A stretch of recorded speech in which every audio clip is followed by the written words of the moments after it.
Thank you, Ms. Bryan, and a pleasant good evening to everyone.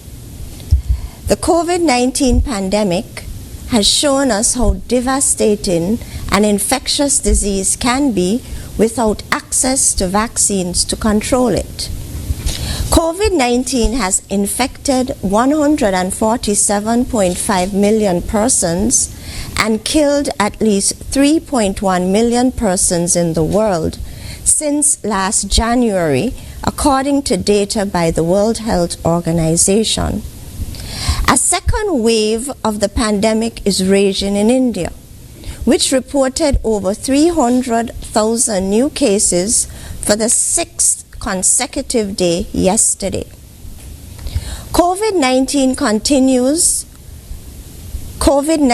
cases continue to increase in the Caribbean region, with 11,853 confirmed cases and 161 deaths reported by the 9 Organization of Eastern Caribbean States.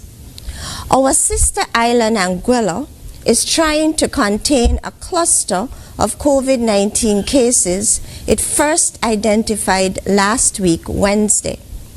In less than 1 week, 55 persons linked to the cluster have been identified through contact tracing and found to be positive. That is 50 adults and 5 children.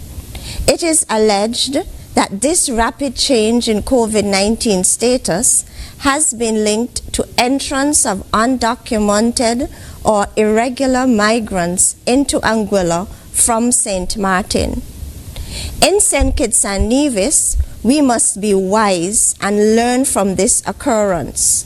We must strengthen our border surveillance. All of society is required to help monitor our porous borders and report to the police any illegal boat movements and the presence of strange faces in our communities. We have since learned that health professionals in Anguilla have been experiencing a challenge with vaccine hesitancy, like us. Some persons in Anguilla have adopted a wait-and-see approach to accepting the COVID-19 vaccine. We must all agree that those who have recently been diagnosed with the disease ran out of time. In our federation, we have reported 44 cases so far, and all cases have recovered. Ladies and gentlemen, it is now 41 days since we have identified our last case. Our COVID-19 vaccine rollout was launched 9 weeks ago, with 12,298 vaccine doses administered. More specifically, 9,326 doses in St. Kitts and 2,972 doses in Nevis. In other words, we have covered 37.2% of the target population and 26.1% of the total population with the first dose. Please note that the vaccines have a limited shelf life, and our goal is to use up all the vaccines by the end of June. Today, vaccines are our best hope in ending this pandemic and rebuilding our local economy, the economy in the region, and that of the rest of the world. Over 20 years of coronavirus research and substantial public and private financial support paved the way for the development of COVID-19 vaccines that are presently on the market. During this week, Vaccination Week in the Americas, the spotlight will be on the COVID-19 vaccines. Vaccination Week in the Americas is being celebrated between April the 24th to 30th under the theme Vaccines Bring Us Closer, #GetVax.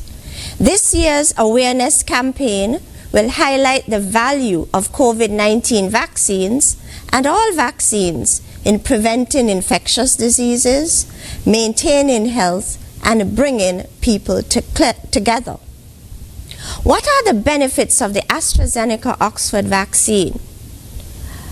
The Oxford AstraZeneca vaccine was approved by the WHO for emergency use listing. The AstraZeneca-Oxford vaccine is effective.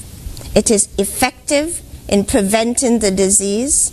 It provides you an 83% risk reduction in contracting COVID. It is effective in preventing severe COVID, and it's effective in preventing death from COVID-19. The AstraZeneca-Oxford vaccine works well in older people.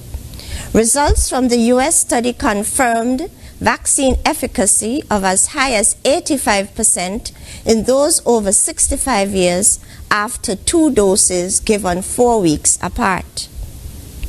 The AstraZeneca-Oxford vaccine provides protection against the emerging SARS-CoV-2 variants.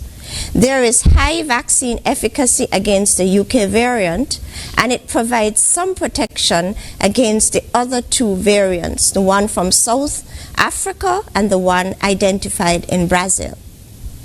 The latest scientific information suggests that the AstraZeneca-Oxford vaccine reduces transmission of the SARS-CoV-2 virus, but more data is required to determine the true extent of the reduction. Researchers in Israel and the UK estimate that there is approximately 60% reduction in one's ability to transmit the SARS-CoV-2 virus post-vaccination. We are awaiting more scientific data regarding reduction in transmission after you would have been vaccinated. This vaccine has a wide global reach. Some 142 countries globally have received and are receiving millions of doses of this vaccine through the multilateral COVAX facility. Our aim is to empower you, the people, with the latest information about the benefits of the COVID-19 vaccine such that you can make an informed decision. The goal is to increase demand for and acceptance of the vaccine. In the Federation, we would like to attain the herd immunity threshold by vaccinating 70% of the population at the soonest. However, if we continue at the present pace, it will take us a few years to achieve this goal, and our economy would be decimated by then. Ladies and gentlemen, be empowered and accept the vaccine. Hashtag vaccines work. Hashtag do not wait, vaccinate. I thank you.